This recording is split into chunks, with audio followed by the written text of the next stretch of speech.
everyone. I wanted to take a few minutes to talk about my new Spooky Fall Treats and Greetings kit.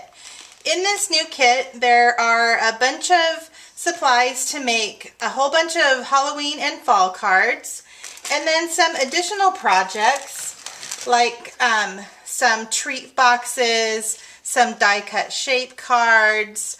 There's some cute ideas for how to use jars and some different items you might have around your house.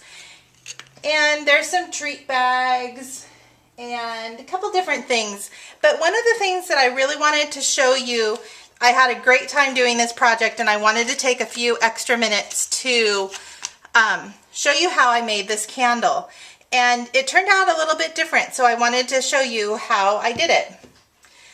In the kit, I die cut these Trick or Treat die cuts, and they're really delicate spider web theme, and I just went ahead and inked some of the parts so that the trick and the treat and the little bat stand out, and then I wanted to apply it to a candle. So I went ahead and Xyron these thinking that it would stick to the candle, but I was wrong. It didn't stick. In fact, it didn't stick at all, so I thought, how am I going to stick this to the candle? So I went ahead and peeled off the Xyron backing, and I wanted to apply it to the candle. Make sure all your little pieces are poked out. And I thought, I need to melt this wax. So I grabbed my heat tool, and this is going to get a little bit noisy, but bear with me and I'll show you how I did it. Turn your heat gun on, and you're going to start to melt the wax, and then you're going to adhere the die cut, and then just keep melting around until it's completely stuck down. So while this is a little bit noisy, bear with me and I'll try to make it as quick as possible. But basically you're just going to heat up the candle until you see the wax start to melt. And then really quickly you're going to put your heat tool down and you're going to apply your die cut. And stick it down and hold it in place until the wax cools. And then you're going to go over the whole candle and melt the wax, and make sure you don't burn yourself like I just did. And you'll see that it starts sticking down, and you can continue to melt the wax and stick the die cut down. It cools really, really fast.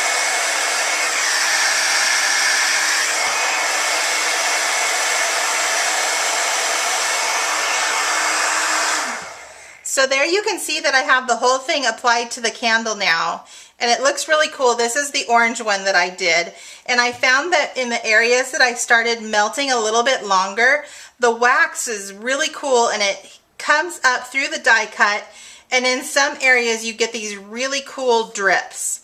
So I'm going to take another second to do that to this one, and what you want to make sure that you do is that you're not heating it up enough to where the die cut pops off again, or if it does pop off again, just reheat it and stick it down again.